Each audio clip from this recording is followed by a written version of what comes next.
Hey everyone, have I here bring a video on Dragon Ball Z Dokkan Battle. In this video, we're going to be going over the best TURs of 2023 on global. So with that, if you're new to my channel, like, subscribe, comment below, do all that good stuff. Let's go ahead and dive right in. So this is the second video of a three-part series. I did the best LRs of 2023 on global. Now I'm doing the TURs on global, and then of course we're going to end with best teams on global for 2023. So definitely go ahead and check out those videos if you haven't done so already. And this right here is actually kind of interesting because we did have a lot of introductions to new TURs in the game. I'm really only focusing on either banner units and the Dokkan Festival exclusives. Of course, I do have to talk about the Super Dragon Ball heroes, but also how I'm going to really rank these are really focusing on the Dokkan Festival exclusives and the 200% lead. So that's kind of how you're going to see the rankings. I will talk about the banner units, but we are not going to go over any of the EZAs because, of course, those units are older units that were upgraded but not technically introduced in 2023. So this is the focus that I'm going to have here are the new units that were introduced this year. So let's go ahead and start off with January 31st, 10:30 Pacific Standard Time with Kid Goku and then also Android 8 Hachan. Both good units that were introduced. I think both of them are still very valuable. Could be very useful in particular teams, especially the Kid Goku. So I put the Kid Goku as the great to have. Oh, by the way, if you guys don't know my ranking structure, a little different from like normal tier list on here. I have must have, great to have, good, helpful, and then very, very sad that these units even dropped for the game. So I do have the Kid Goku as the great to have. He is anytime that you're able to run him on a particular team, he's very, very useful. So I think that's a good spot for him. When you see the must-have units, you'll see the big difference between this unit and the other units on here. So starting off, the list here is going to be the physical Kid Goku back in January. So about a month from there, we did have another celebration with the Bardock. The Tech Bardock, again, was also an interesting unit. The leader skill is pretty solid with Goku's family. He has a scouter mechanic. The Tor is actually pretty decent as well. But ultimately, kind of for endgame, he's not quite up there. So I did go ahead and put him in the good and helpful spot. Even though he's not like a super elite, I still think if you can run him on a particular unit or a particular team, he's, you know, helpful enough. So I did put the Tech Bardock in the good helpful spot. I don't think he's a sad unit. I think he can be, you know, useful. He was actually part of the top 10 list on teams because Goku's family was such strong for like the beginning of the year, but of course that kind of whittled down as we got different red zones, different endgame stuff. So I think that's a nice spot for him. So after February, of course, we had the worldwide celebration of Saiyan Day. So we had both versions of the game get this unit here, and this unit is absolutely, we know 100% sure that this is a must-have unit. This Goku here was designed so well. The leader skill is top tier, pure Saiyans, hybrid Saiyans at 170, and even the 30% boost, you have a lot of units that you can run on there. A lot of people don't talk too much about the banner unit when it comes to the Super Saiyan Vegeta. The Super Saiyan Vegeta is actually a decent support unit, and the teams that he can be run on, he can be a nice support spot on there. So I think he is definitely not discussed a lot. You'll see him kind of pop in and out of best teams as a support unit, but I would say a lot of people aren't using a lot of support these days because you kind of have that need your whole entire team to be withstanding, you know, red zone and things of that nature. But I think of course we have the Goku in the must-have position. That's going to be no doubt there in that spot. So let's go ahead and move on then to April, which actually April we ended up having two Dokkan Festival exclusive units, or actually three, be introduced with a couple banner units along with that. So initially we started with the day after April Fools, which was April 2nd, 11:30 Pacific daylight time. We're at daylight time versus the standard time, right? That does switch, you know, in March. So it's the April 2nd was introduction to Yamcha. When Yamcha was introduced, he was actually a very, very good unit, like a top tier unit. He's still, pretty decent, but because of his leader skill was the reason why you would put him in a higher spot. However, literally less than a month later, his leader skill becomes kind of null and void because of the 21 World Tournament Goku gets introduced on there. So I unfortunately did now just put the Yamcha in the good to helpful spot. I think he is kind of in the upper echelon of that, and it could be moved to great to have. But I think just because his leader skill just isn't as important anymore because of then the following units. Oh, by the way, Yajirobe, he is a top tier unit that you can run. If he's a support unit for you, he's going to be just fine. He's one of those units that you can even put him on endgame teams and he's going to do incredibly well. So I think Yajirobe is more valuable than Yamcha these days, which is kind of funny. So anyway, right after words, 20 days later, we ended up getting the introduction to the Goku, the World Tournament Goku and Piccolo Jr. And then of course the Krillin's actually, Strength Krillin's actually pretty good as well. And those two units, of course, we're putting them in the,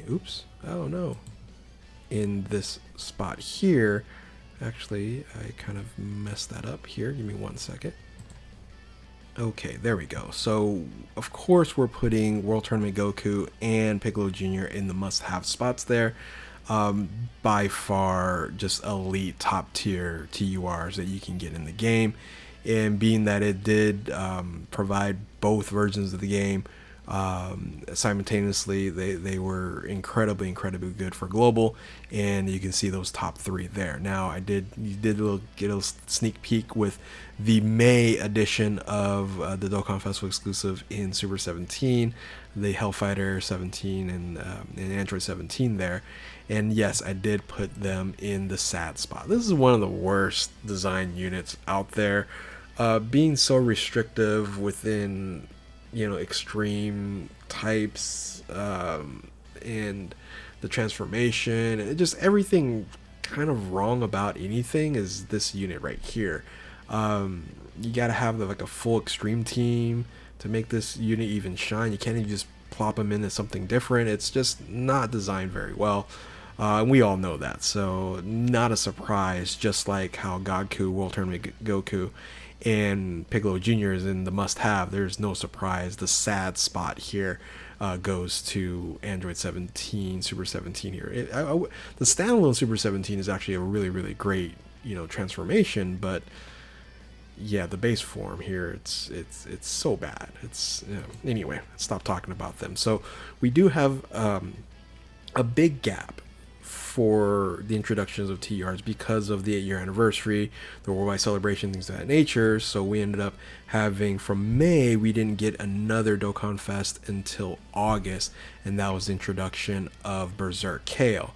And when you look at Berserk Kale and where she kind of falls into here, oh, by the way, Super 17, Android 17 over there, the Mu and Dr. Mu and Jiro is actually even more valuable than the 17, in my opinion. Anyway, so going back to the Kale here, I put Kale is good to helpful. Here's the reason why. She's actually a really strong unit, but again, restrictions provide her not, like, I don't really ever use her unless I'm running her as a main team for like Universe 6.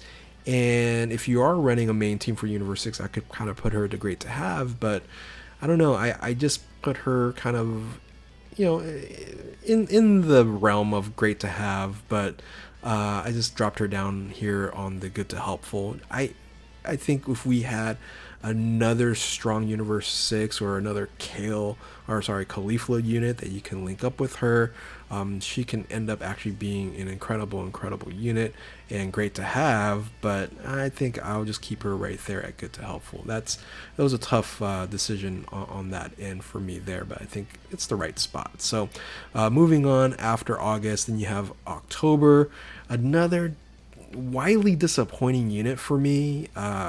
That entrance animation restriction is stupid. because you're only getting it against what, Goku or Gohan enemies. And how they structured this unit, and he's actually decent, right? Like Turles is, can hold his own, but it's just I have him in the sad spot. These are two extreme class units that really needed to help extreme class teams, and they both fell on their faces. Comparable to like Piccolo Jr., you can slot him in any team and he's just super incredible. And these two, I don't know what they did and how they designed them, but it is very sad on both ends there.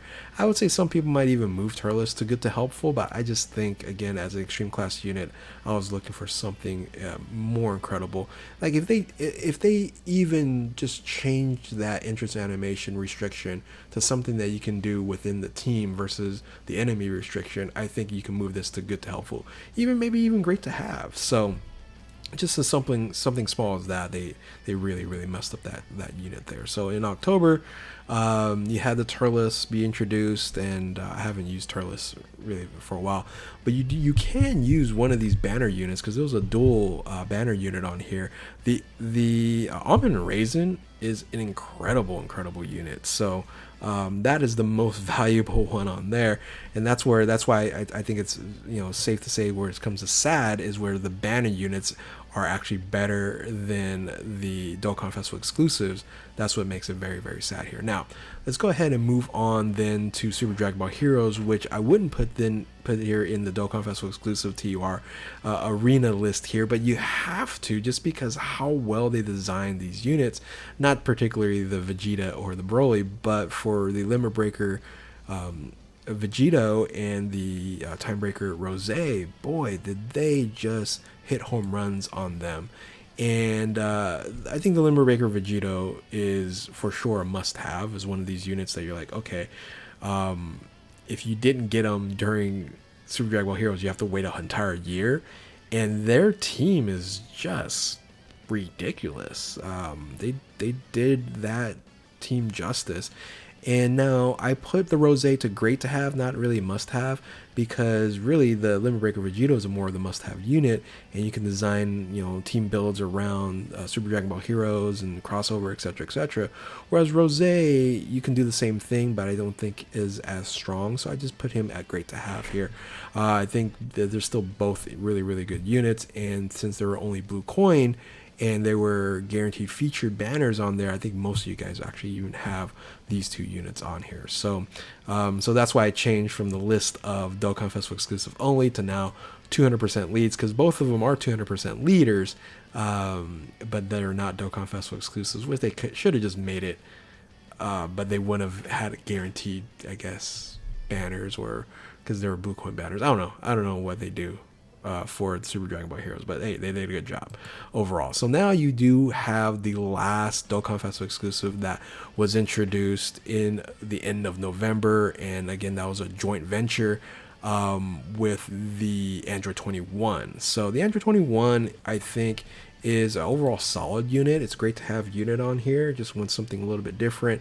She's a really strong unit, and her banner unit's actually kind of a must-have for both of them. You kind of have to connect both of them together on the team, but they run very good together. So I think I put the Android 21 as a great to have unit. As of right now, maybe I would drop her down in the future on there.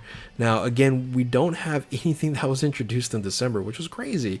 We would have expected Super Trunks. However, Super Trunks is in the sad spot there. So if Super Trunks does just magically get introduced like in the next couple of days before the end of the year, okay, there you go. Because this is a really long delay. I believe Super Trunks was introduced like in May or June or something like that. Like in JP, it's been quite some time.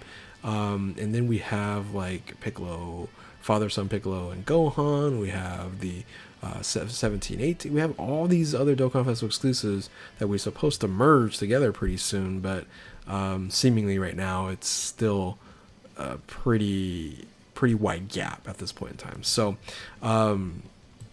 so this is actually the listing here. This is actually, I switched it up and I said, okay, if I were to rank these, give me 1 second here. if I were to rank these on here, how would I rank them? I have the Vegito, the Limit Breaker Vegito, like the first spot. I'm kind of, I don't know. It's either like first spot or over here, right? It really depends on how you feel about this unit, because he is, restrictive to the crossover grade 8 power, but he's so good. He's ridiculously good, and so it's like, okay, where do I put him? I'm just gonna put him number 1, even though he's not Dokkan Festival exclusive. He is, like, I would say one of the best, if not the best, 200% leader, and passive, everything combined together. I think this guy probably has one of the better leader skills, along with World Tournament Goku with Earthbred Fighters, right? But it's tough. I'm just gonna put him right here at number 1, or I could have put him number 4. So it's like one of, like, this or this. I still think World Tournament Goku is a little bit more valuable than the Goku on here. They're both, again, very, very strong.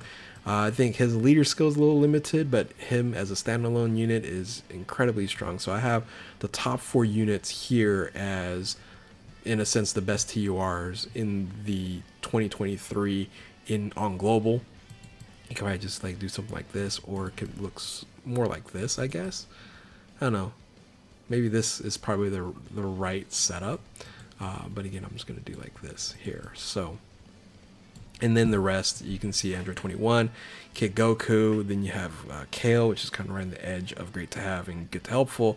Then I have the Bardock, the Yamcha, then the Turles, which I just wish he had some little difference in that entrance animation. Super 17, and then if they provided Super Trunks, he'd still be on the bottom. So anyway, that's my ranking on here. Again, it could look like this or it could look like this. Tell me what you guys think and how you would rank the best TURs in the game. Non-Easy 8, of course, that was introduced. I guess I could have put some of the banner units on here, because like I said, some of these banner units are better than the Dokkan Festival exclusives on here. Like I would put like Yamcha in like great to have. I would put like Almond Raisin in like great to have. That's how good they are. Krillin's like good to have, good and helpful. The Super Saiyan Vegeta is like good to helpful. So that's kind of where I would have some of these other units on here. But overall, I think this is a pretty decent list here. Tell me what you guys think. How would you rank them? How would you decide which you think is the best here? So, and if you are new to my channel, like, subscribe, comment below, do all that good stuff. Thank you all for watching. Keep on Dokkaning, and we'll catch you in the last part to this, and that's the best teams for 2023. And yeah, keep on Dokkaning. We'll catch you next time. Later.